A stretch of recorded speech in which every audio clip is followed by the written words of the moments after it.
Thank you very much, Dr. Baker, and also Dr. Morgan, for this rich discussion. We will turn now to our next presentation by Ashlee Chism. Ashlee is an archivist working as the Research Center Manager at the General Conference of the Seventh-day Adventist Office of Archives, Statistics, and Research. She completed her Master of Science in Information, specializing in archives and records management at the University of Michigan. She is also a co-author of We Aim at Nothing Less Than the Whole World, the Seventh-day Adventist Church's Missionary Enterprise, and the General Conference Secretariat. And her topic for today is Circumstances After Conditions, Ellen White and the Praxis of Outpost Centers. Ashlee, you have until 10:55, and thank you for your time here with us, and the time is yours. Thank you so much for inviting me to be here. So every Seventh-day Adventist has heard of outpost centers, but they may not necessarily know exactly what an outpost center is, other than a place from which they are to work the cities. Ellen G. White only used the phrase outpost center 5 times, with the first in 1902 and the last in 1912, as she worked to counter the diminishment of the denomination's city mission work. The principle conveyed by these statements is that the Seventh-day Adventist Church should secure country properties to be used for outpost centers, from which Adventists were then to work the cities. The principle is clear, but the praxis is not. Ellen White did not provide a step-by-step guide on how outpost centers are to function, and that function has been a matter of scholarship and debate. Some have assumed that the point of outpost centers is for city missionaries to live in them, commuting in and out of the city each day. But an alternative interpretation is that Ellen White meant for city mission workers to live in the cities, with the outpost center as a place for periodic rest, recreation, and recuperation. In these places of respite, city workers could be refreshed from the daily grind of city life, and then from the outpost center return to the mission field in which they made their home. In April 1900, Ellen G. White wrote from Australia to Stephen N. Haskell, who had evidently offered her advice on where to buy a house in an inner suburb of Sydney. And she told him, quote, "I have a few words to say in regard to what you say about building a home in Stanmore. This, my brother, will never be. The bubonic plague is in Sydney and is steadily developing. There are fresh cases every day. From the experience I have recently had, nothing could induce me to locate in Sydney or any of the suburbs," end quote. And her fears were not exaggerated. So historians of medicine say that there were 12 major plague outbreaks in Australia between 1900 and 1925, as ships imported wave after wave of infection from Asia, where the plague was still common. Cases were recorded in other Australian port cities such as Melbourne, Adelaide, and Fremantle, but Sydney was hit the hardest. 103 people died in the 1900 outbreak, which is notorious in Australian history. But just 18 days after writing to Haskell, however, and declaring that nothing could induce her to live even in Sydney's suburbs, Ellen White wrote a letter to other friends. And in it, she praises Warunga, where the Sydney Sanitarium was to be located, as, quote, "the most desirable of all the suburbs of Sydney." Granted, Ellen White explains that part of Warunga's attraction is that it, quote, "affords the benefits of country life while being sufficiently near Sydney to secure the advantages of connection with the city." Yet, it's clear that telling Haskell that nothing could induce me to locate in Sydney or any of the suburbs is an example of Ellen White engaging in pardonable exaggeration, motivated by the specific circumstance of plague in Sydney's Port District. But circumstances change, and as Ellen White told church members in California in 1904, circumstances alter conditions. Circumstances change the relation of things. She was moved to make this point, she told them, because, quote, "my mind has been greatly stirred in regard to the idea, why Sister White has said so-and-so, and Sister White has said so-and-so. God wants us all to have common sense. and he wants us to reason from common sense, end quote. Reasoning from common sense regarding outpost centers generates a variety of questions. What were the circumstances under which early Adventist city missions operated? Are those circumstances the same or different today? Were the cities singled out as outpost centers by Ellen White commutable? Could all cities with an active Adventist presence be approached the same way? What was Ellen White's reaction to the work in those places? Such questions were what Dr. David Trim and I set out to answer, if we could, and this is a shortened summary of the results of our research. For a longer treatment on this topic, we have a co-authored article in the Journal of the Adventist Theological Society from 2020. So, when Ellen G. White's writings on rural life and city evangelism are analyzed, scholars have typically agreed that she saw rural life as the preferred ideal for people, especially those raising children, and that Seventh-day Adventists should endeavor to build educational and medical institutions outside of cities in order for students and patients to benefit from the blessings of rural life. However, people generally refer to the subject, how they refer to the subject typically comes from the compilation of her writings on the topic, Country Living, An Aid to Moral and Social Security, which was published in 1946. This counsel in country living has often been treated as unambiguous and unmistakable. Many modern Adventists, when confronted with the idea of urban evangelism, might quote these words penned in 1906.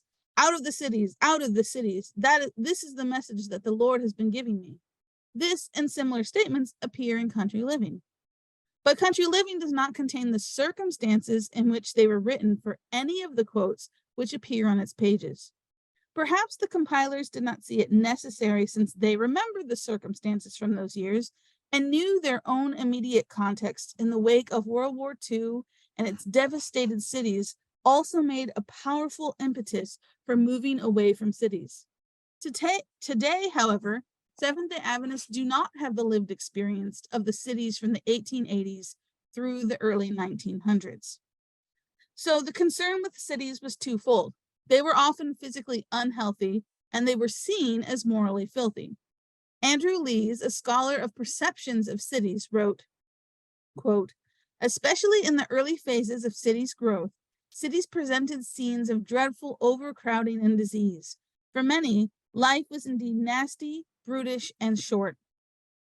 Cities in the 19th century and up into the middle of the 20th century were horrible places.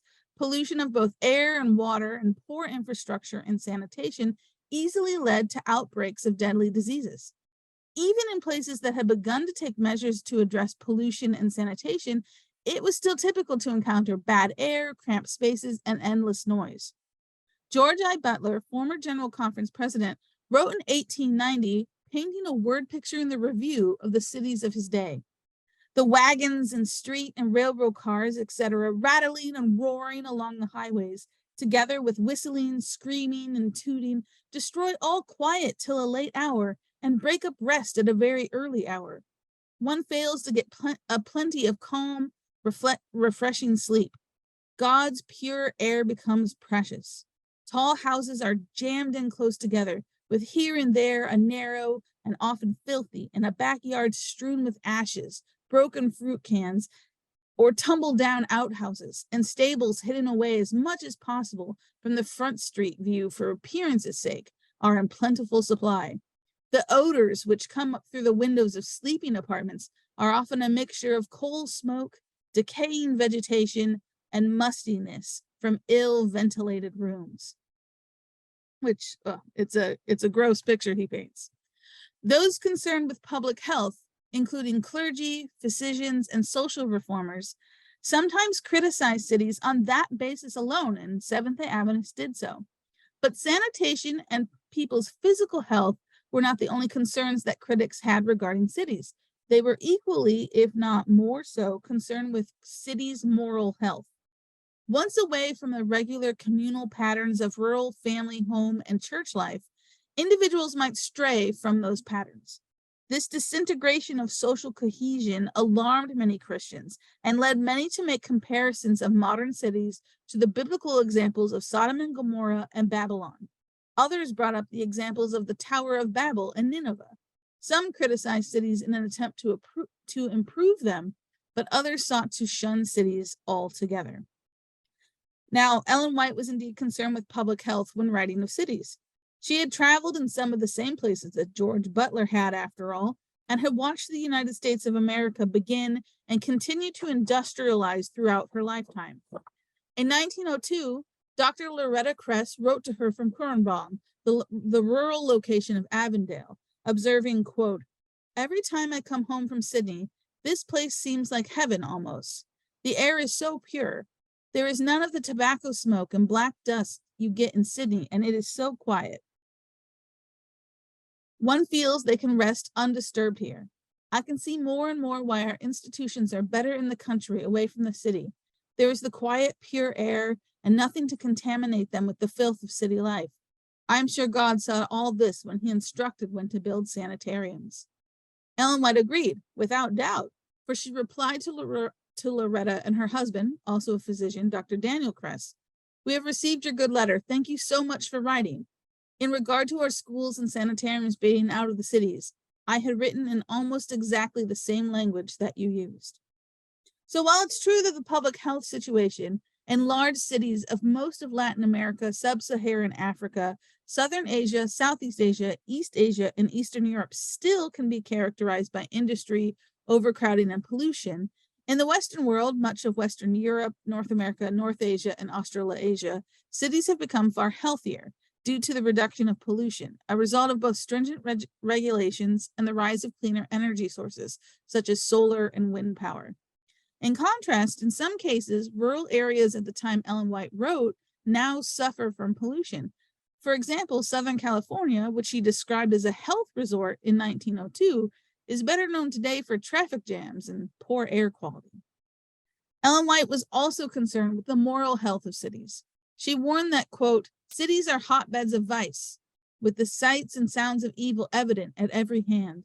She wrote of, quote, "the contaminating influences of modern city life," and elsewhere she wrote that the cities are fast becoming as Sodom and Gomorrah. God desires us to leave the sin-polluted atmosphere of the cities.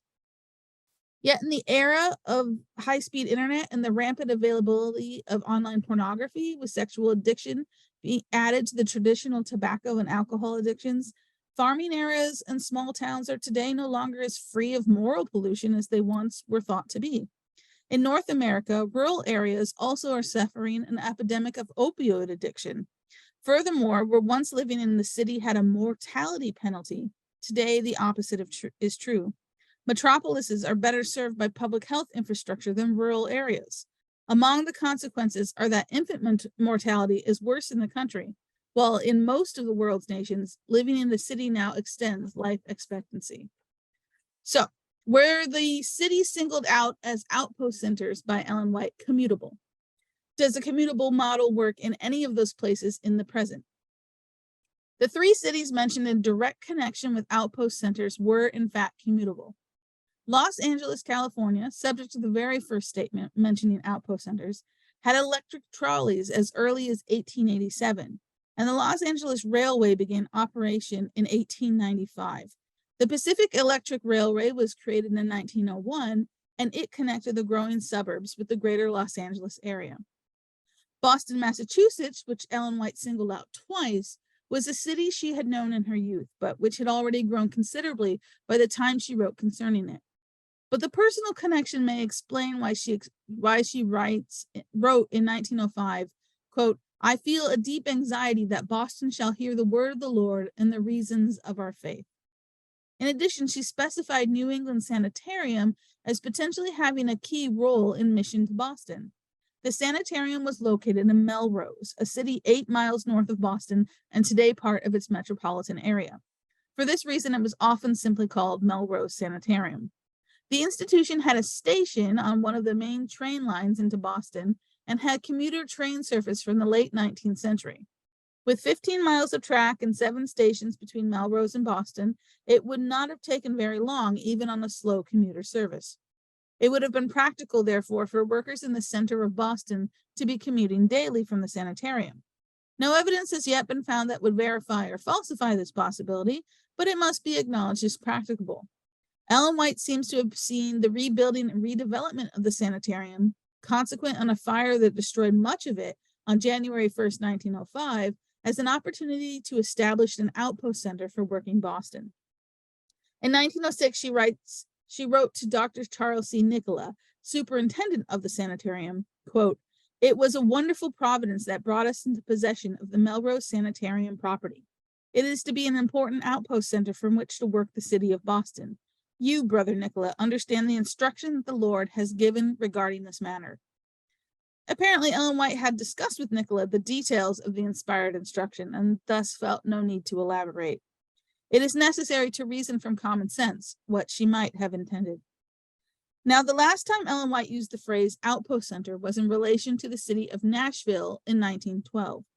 In counsel given about the Southern work in the United States, she wrote of the, quote, "advantages to be gained by the maintenance of a suitable outpost center from which a strong medical evangelistic campaign can be carried forward in Nashville," end quote, which indicates that the outpost center must be close to the city being worked.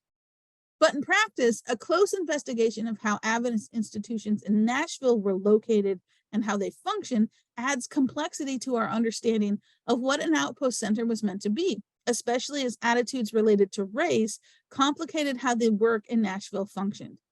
Ellen White does not specify that the Nashville Outpost Center was to be in a sanitarium, but her reference to a strong medical evangelistic campaign strongly implies that this is what she had in mind. In 1912, when White wrote those words, however, there was more than one sanitarium in Nashville, making it hard to interpret what she meant because of their different locations and clienteles. Rock City Sanitarium, which lasted from 1909 to 1914, operated by Dr. Lottie Isbell Blake for African Americans, was located just east from the city center across the Cumberland River at 316 Foster Street. It was thus an institution in the city rather than in a suburb. The Nashville Sanitarium, which was opened between 1903 and 1914, was originally located at 624 Church Street, 2 blocks from the Tennessee State Capitol, a structure which had been in place since 1859. It soon moved to the corner of Church and Vine and then to 147th Avenue, only a block or two south of the original location. In 1911, however, church leaders moved the Nashville Sanitarium east outside the city to a spot along what is now Murfreesboro Road. Its address was listed as Station Number 5 on the Nashville, Chattanooga, and St. Louis Railway. A pamphlet published by Nashville Sanitarium gives its location as, quote, "located on the Murfreesboro Road, 3 miles from Nashville, 5 minutes walk from the NC and St. Louis suburban station, Easton." The location was definitely regarded as rural, as the United States Postal Office considered it to be part of the rural free delivery route number 7 in Nashville. So clearly the Nashville Sanitarium was rural yet commutable using the nearby railway line. So all 3 of these cities declined in their commutability after World War II, especially with the growth of travel by automobile and the construction of freeways and highways. Boston still has an active commuter rail system stretching to about 50 miles out from itself, but that area, which includes Stoneham and Melrose, where New England Sanitarium operated until its closure in 1999, is now considered part of the greater Boston metropolitan region. The decline of the Los Angeles interurban lines began in the late 1930s, and the private companies running the lines dissolved in the 1960s, though Los Angeles does have a subway system and has been considering railways once more. Nashville, on the other hand, rejected a ballot measure in 2018, which would have funded the construction of a light rail and rapid bus transit system. Now, could all cities at that time, when Ellen White was writing, that had an active Adventist presence be approached the same way? Washington, D.C. was and still is commutable from Tacoma Park, Maryland, though Tacoma Park today is by no definition rural, and neither is the once rural location of the current General Conference headquarters in northern Silver Spring, near which the successor to the Washington Sanitarium recently moved. Sydney, Australia was commutable. When the Sydney Sanitarium was established in 1904, it was placed comfortably between 2 nearby train stations, the railway allowing access to downtown Sydney. The railway certainly allowed commutability for the early Adventists based in Warringah and still allows for relatively easy access to travel today. Adventists in Australia would certainly have been aware of the locations of these stations when planning their institutions, and yet there is not necessarily evidence one way or the other as to whether Adventists commuted or not. San Francisco, California, however, was not commutable from St. Helena, the location of the closest Adventist sanitarium. In Ellen White's writings, whenever St. Helena is mentioned in relation to the larger cities of Oakland and San Francisco, it's usually in the context of her or her family's extensive travels. These records, in conjunction with scholarship on Napa Valley interurban travel, shows that a trip from St. Helena to San Francisco would have taken 3.5 hours each way, plus additional time for the trip between the sanitarium and the station. Reasoning from common sense means that we cannot conclude that city missions were not always solely staffed by personnel commuting from parent institutions. This is underscored by Ellen White's mentions of San Francisco. She was keenly interested in city mission in San Francisco and Oakland, and she commended the San Francisco Beehive, a cluster of mission activities being conducted in these large urban centers, for their work. Furthermore, the medical missionary work that was being conducted on several sites in San Francisco all came under the heading of the California Medical Missionary and Benevolent Association. The St. Helena Sanitarium and the San Francisco city work were interconnected, and yet San Francisco was not mentioned as being worked from an outpost. Indeed, whenever Ellen White praised the San Francisco mission, she was praising a mission whose staff were largely based in the city itself. Even after the removal of many of the church's Californian institutions to Mountain View in St. Helena, shortly before the 1906 earthquake, the city of San Francisco was not entirely abandoned. Several workers remained living and working in the city, and they were not rebuked for it. Another institution, Hinsdale Sanitarium, was located close to a city. It was about 17 miles outside of Chicago, Illinois, and supported the city mission work in the city. But its work could be seen as a hybrid, an institution that both supplied commuting workers and supported workers dwelling in the city. While the town of Hinsdale is now a heavily populated suburb of Chicago, in the early 1900s, it was a decidedly rural location and a pointed choice for a new Adventist sanitarium when it was founded in 1904. There had been a substantial Adventist presence in inner Chicago since the 1880s, but the work in the city had been closely directed by John Harvey Kellogg, and his disputes with church leaders had led to the Chicago mission becoming estranged from the church. It would have been easy for Adventists to abandon the city of Chicago in the circumstances. Instead, Hinsdale was founded by Dr. David Paulson, who had been a protege of Kellogg's but remained faithful to the church. The location of Hinsdale, not in Chicago, tainted by association with Kellogg, who was finally disfellowshipped in 1907, but close to Chicago, seems deliberate. Indeed, it could be seen as strategic. Under Paulson's leadership, experienced nurses from Hinsdale were permanently based in Chicago and supplemented by students and junior nurses who traveled in and out of Chicago on a daily basis by train. In 1914, Paulson wrote to I.H. Evans, General Conference Vice President for the North American Division, regarding the city work being conducted by the Hinsdale workers, particularly in training the nurses. Paulson wrote, "The plan we are working after is to have one of our trained nurses work hand in hand with two of these inexperienced workers.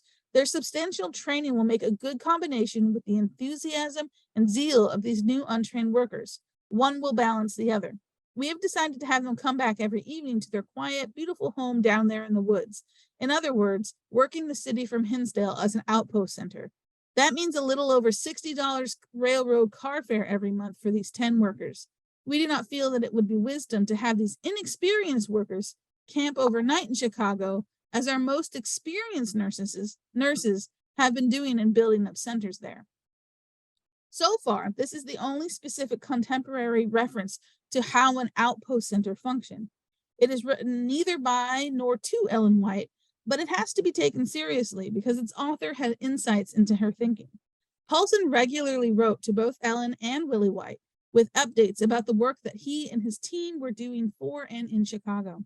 In early 1903, Paulson wrote to Willie White, quote, "From what I have studied of your mother's writings with reference to how these opportunities are to be followed up with other points of truth, and from my personal conversation with her on the subject, I am in most hearty accord."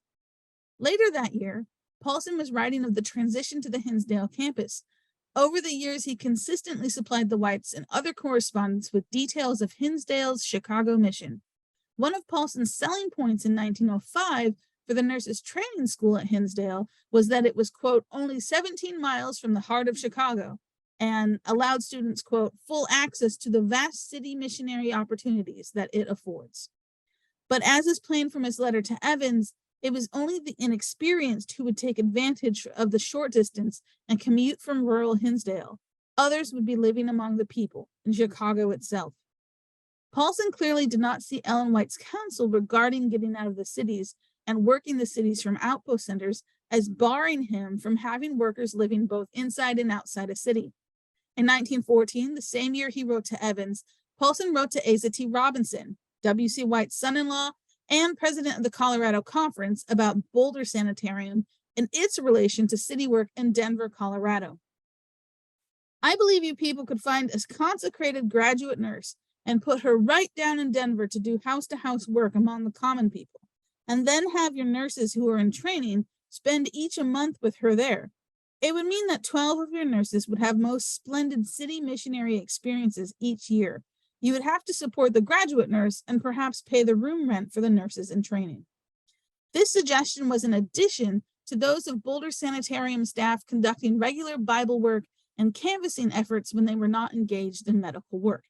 Plainly, Paulson expected that some, at least, of the staff of various city missions would live long-term among the people they were trying to reach, and that even other workers would be spending a month at a time, not going in and out daily.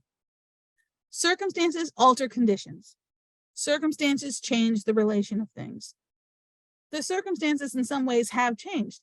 The implementation of better sanitation infrastructure in cities, the reduction of pollution in some places and the increase of it in others, the widespread use of the automobile and the decline of local railways, the massive population boom in the last 100 or so years, the invention and proliferation of the internet, all these factors have altered the circumstances, which necessitates reasoning the relation of things from common sense. The world that the compilers of Country Living grew up in does not exist in the present. In fact, the world was already changing around them as they carefully chose and compiled the quotations in its pages. The horrific scenes of cities in ruins or wiped from the map entirely still raw in their minds. They could not know that the automobile would push commuter railways to the side in the United States. They could not know about the improved health and safety of cities or the increased dangers for those isolated in the suburbs or countryside. But the circumstances have altered the conditions. And when it comes to outpost centers, we cannot rely on a "Sister White said so-and-so" alone. We must reason from the common sense given to us by God. There is no denying the benefits of rural life. Equally, there's no denying the pressing need for the Seventh-day Adventist Church and its members to work the cities. From the 3 cities explicitly called outpost centers, and from those with active Adventist work that were not called that, it's clear that commutability may have been an important factor in the practical implementation of the council, yet it was not the deciding factor for how work should be done in cities. From Paulson's practice in Chicago and his advice about Denver, it's clear that he did not advocate an either-or approach. From the textual and contextual sources, neither did Ellen White. Some have assumed that Ellen White's counsels mean that we should have a work in the city done only by workers living outside the city. The treatment of the San Francisco beehive, along with Paulson's example, based on Paulson's close familiarity with Ellen and Willie White, as well as the inspired counsels on city work, show us otherwise. It appears that cities should be worked in the ways which are most effective within and for that city's circumstances. One might have a commutable outpost center with its personnel going out and coming in daily, and another might use its outpost center as a rural retreat for rest and renewal. Still others may employ a hybrid model. It remains with us to reason from common sense how best to employ counsel written amid different circumstances than our own, which Ellen White trusted and God trusts that Seventh-day Adventists can do. Thank you.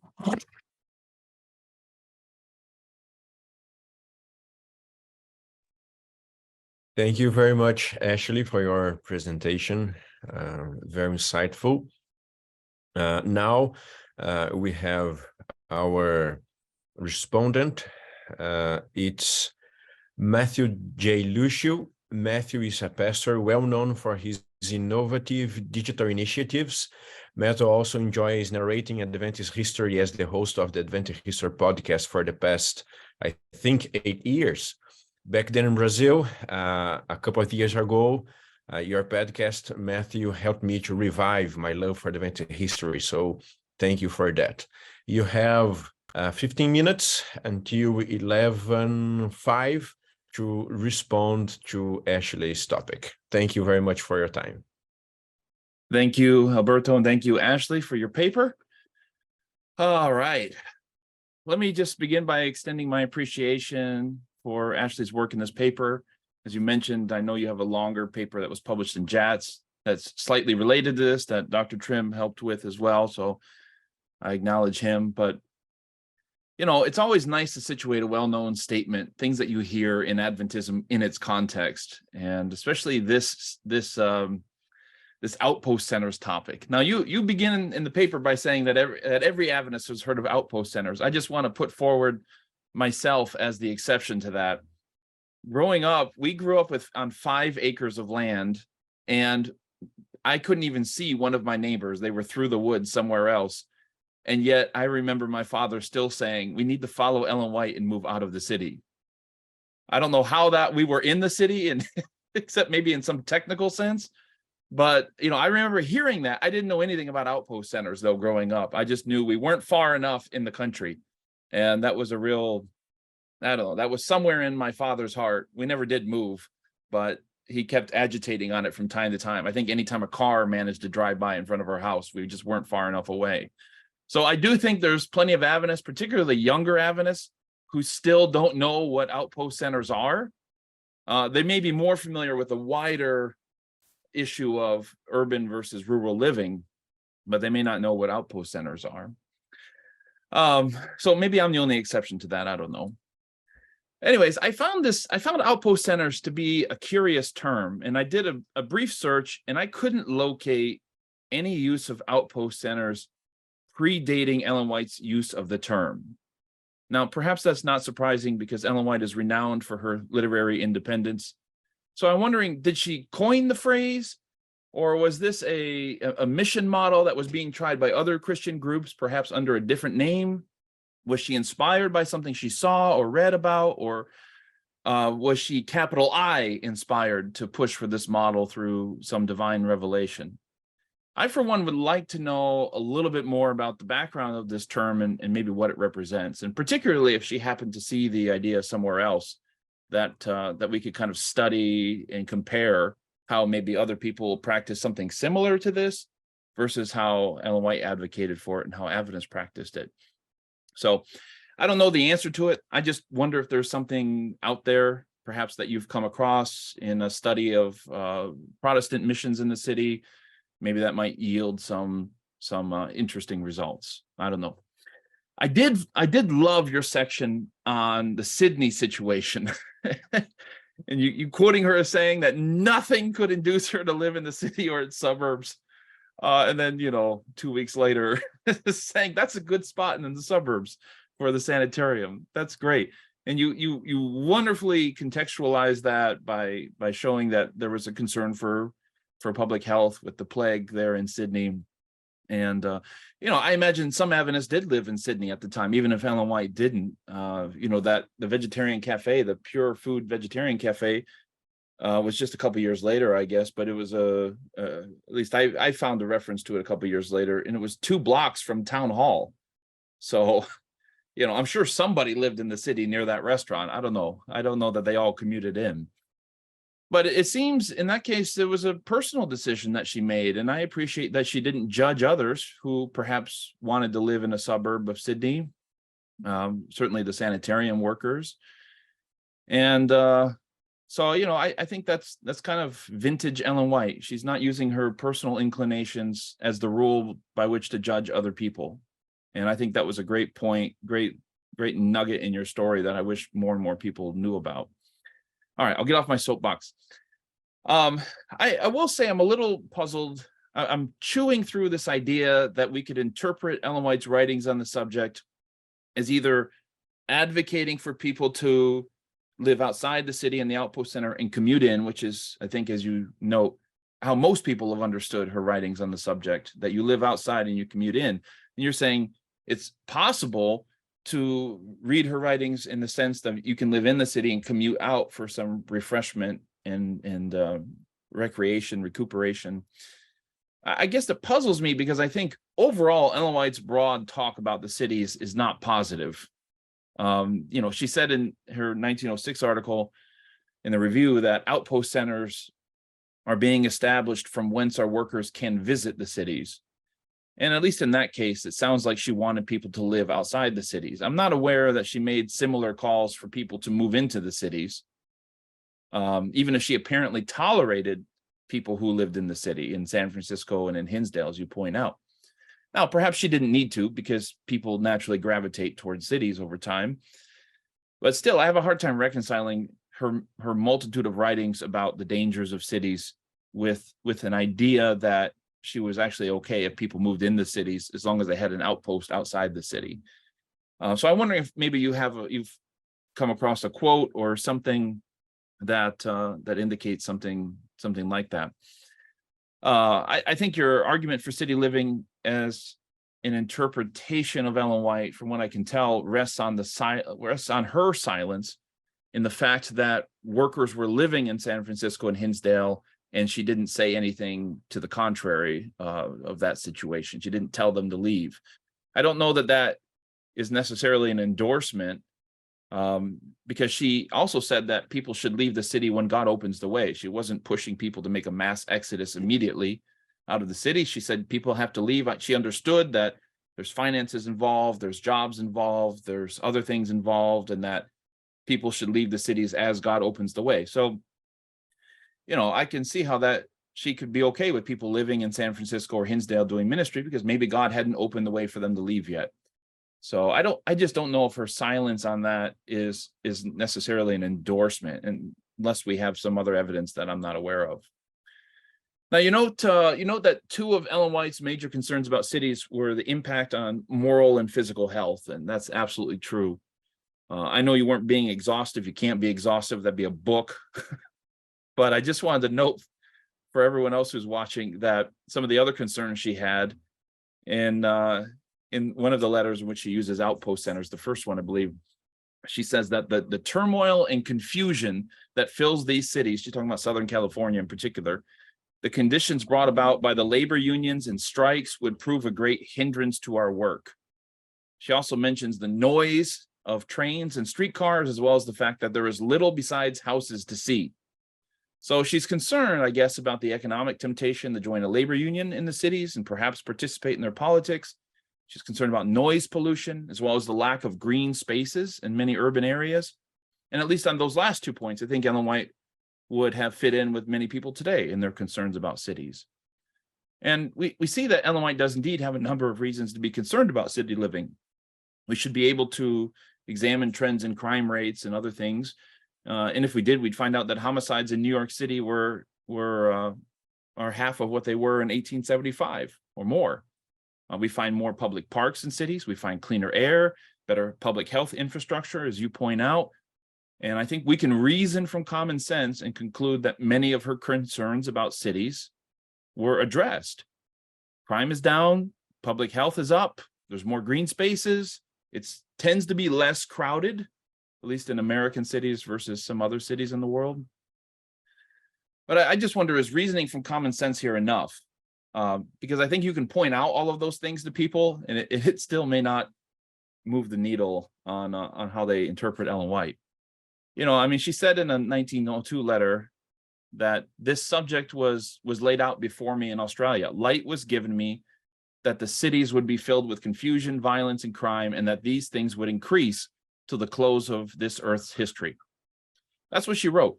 She was given light that confusion, violence, and crime, as the siren goes on outside my door, I don't know if you can hear that, that confusion, violence, and crime would go on, and it would keep increasing until the end of time. And I think in the minds of many Adventists, that statement will outweigh all of the reasoning and common sense that we can muster. And so if common sense is to become our MO in applying Ellen White's writings, it seems to me that we will have to deal with statements like this. She said cities are going to get worse. So how can I say that cities have improved in terms of crime or public health or green spaces or noise pollution or in any other way, right? She said that it's going to get worse. So are we arguing against Ellen White when we reason from common sense? The last thing I want to bring up concerns that what Ellen White didn't say. She didn't condemn Adventists for living and working in Chicago. She didn't condemn the beehive workers in San Francisco.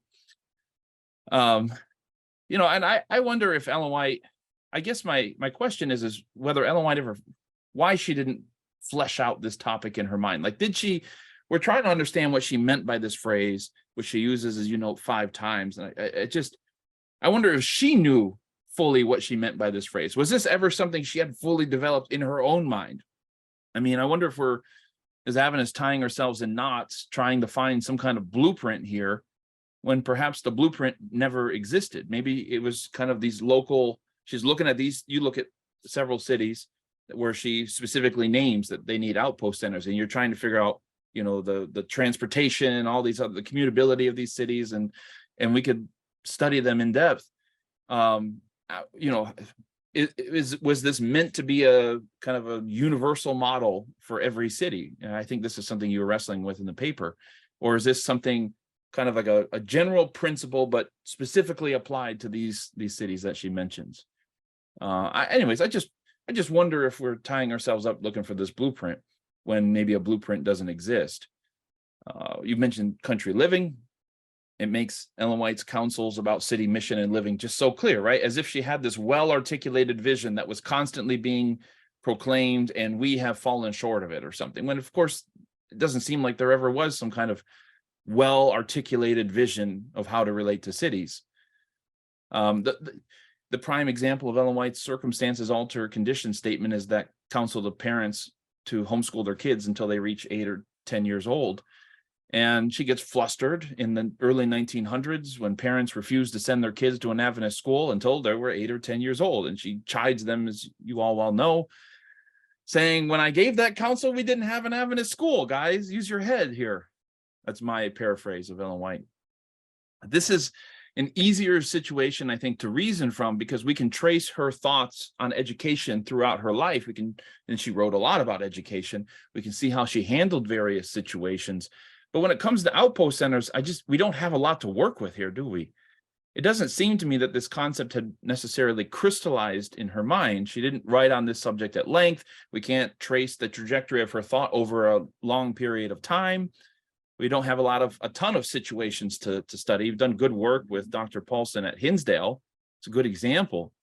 And you say that so far it is the only specific contemporary reference to how an outpost center functioned outside of Ellen White's writings.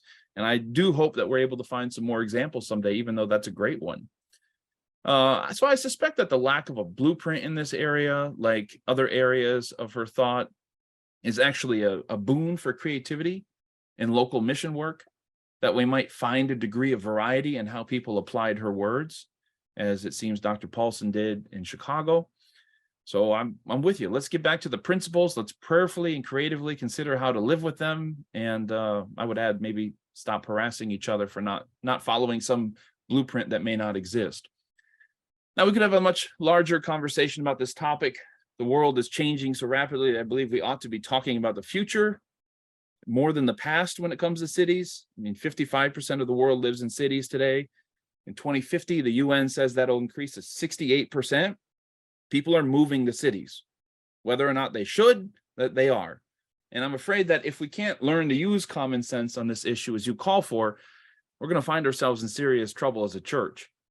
As the world urbanizes, are we going to have to colonize Mars as an outpost center? I hope you present on that topic for a future paper. In any case, what I see in this paper is a desire to wrestle with the heart of Ellen White, to have a love for the city and the people who live there, but also wanting to plant ourselves in the best environment for our souls. And the problem, as I think, as Adventists, as I see it, we've largely lost a love for the city, and we've forgotten that part of Ellen White's heart. So you started an interesting conversation with this paper. I appreciate your work, Ashlee. Thank you for sharing that with us.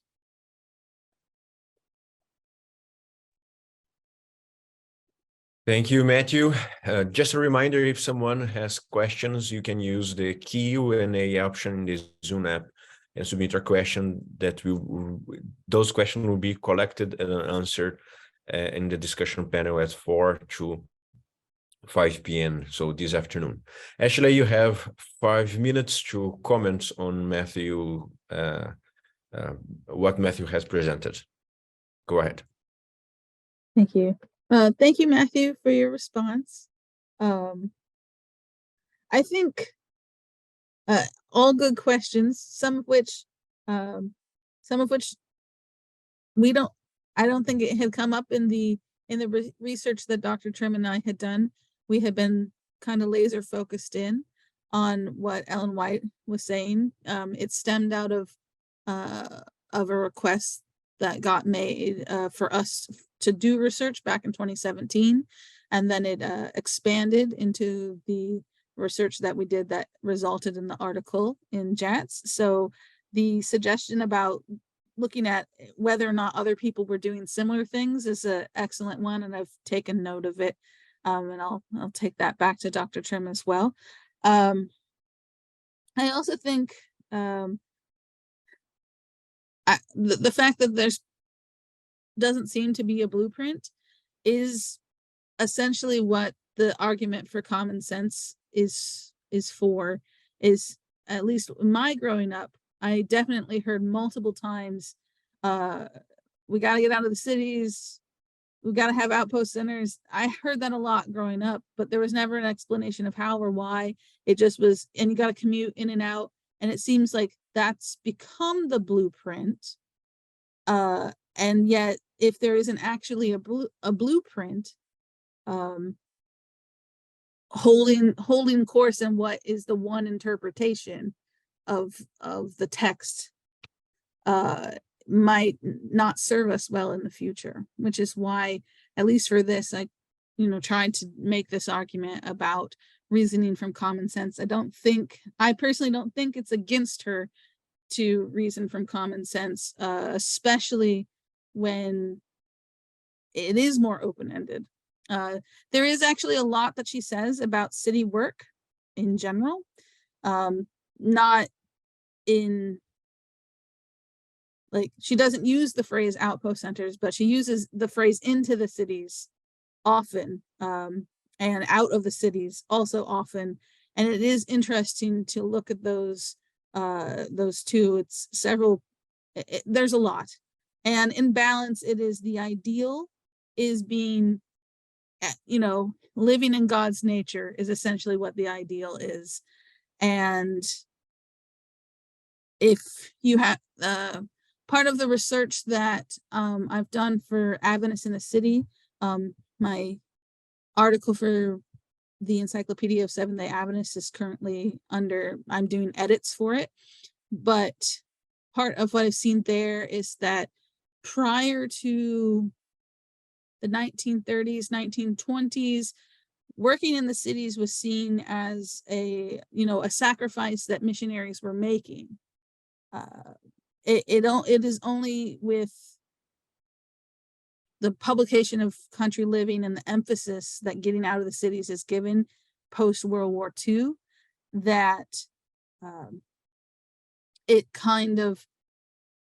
there's this kind of break between the emphasis there and the emphasis on the getting out and creating outpost centers. So it needs more research, but there is some kind of break there in the interpretation. And so definitely been trying to wrestle with that. But again, I deeply appreciate your comments, and I will hopefully use them to make the paper even better. Thank you.